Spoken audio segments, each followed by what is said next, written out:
Hi viewers, welcome back to our village cooking Kalata kitchen. நம்ம village cooking Kalata kitchenல இன்னைக்கு ஒரு நல்ல caramel custard desserts எப்படி செய்யறதுங்கறத நாம பார்க்க போறோம்.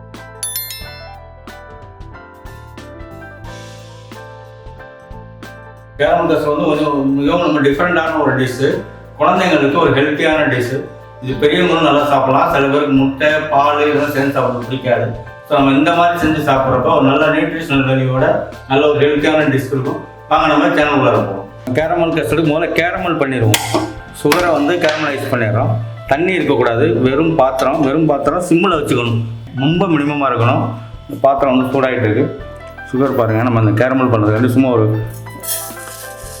1.5 டேபிள் ஸ்பூன் போடுறேன். ஒன்லி கேரமலுக்கு மட்டும்தான் அது. வாட்டர் இருக்கக்கூடாது. வாட்டர் இருந்தால் சுகர் வந்து கேரமல் ஆகாது.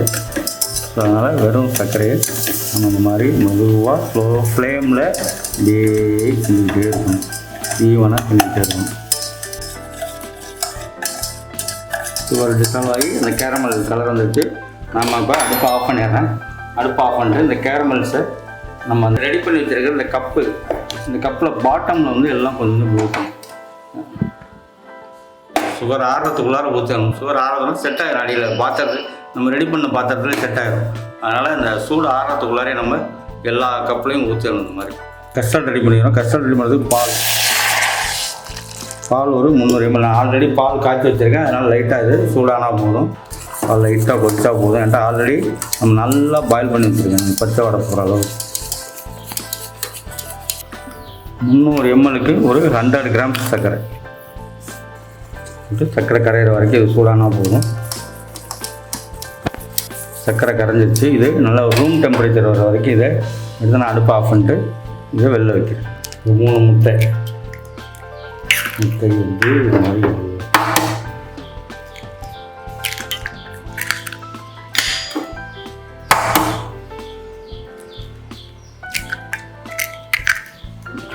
நல்லா இதை ஃபீட் பண்ணிடணும். நல்லா அந்த பஸ்ஸு நல்லா ரஃபாக வரைக்கும்.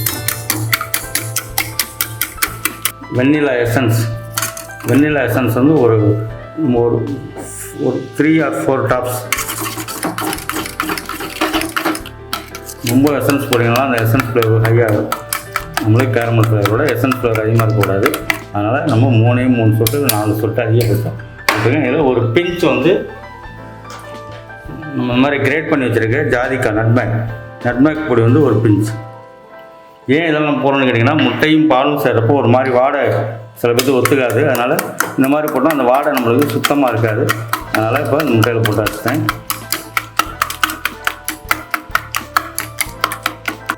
பால் வந்து நல்லா நம்ம ரூம் டெம்பரேச்சருக்கு வந்துருக்கு. நம்ம ஃபீட் பண்ணி வச்சுருக்கிற எக்கை வந்து இதில் ஆட் பண்ணுறேன். எக்கில் நம்ம போட்டுருக்கோம் உங்களுக்கு வெண்ணிலா எசன்ஸும் நட்மேக்கும்.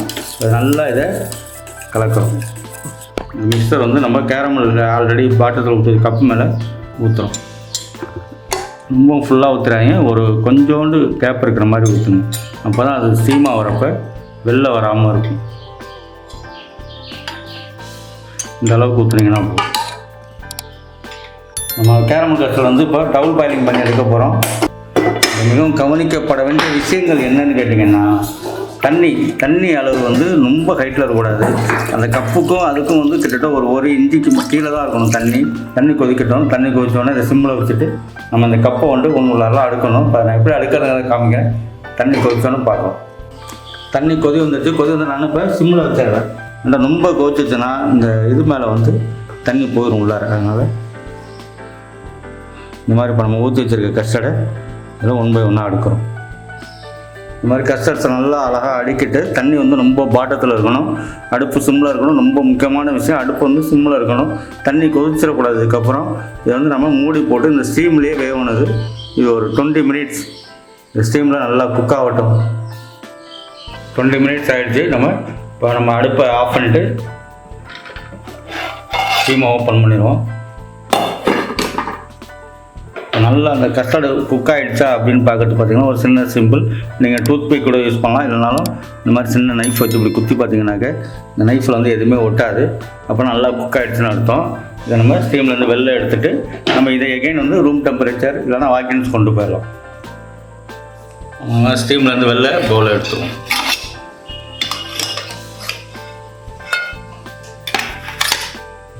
இந்த கப்பை இதில் வச்சு பாரு,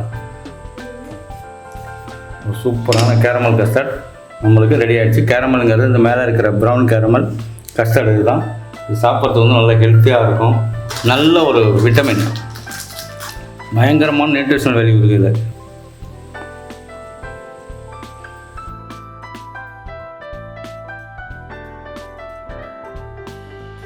ஏன்னா வியூவர்ஸ், நம்ம கேரமல் கஸ்டர்ட் எப்படி செய்யறதுங்கிறது பார்த்தீங்கன்னா வெரி சிம்பிள் ரெசிபி.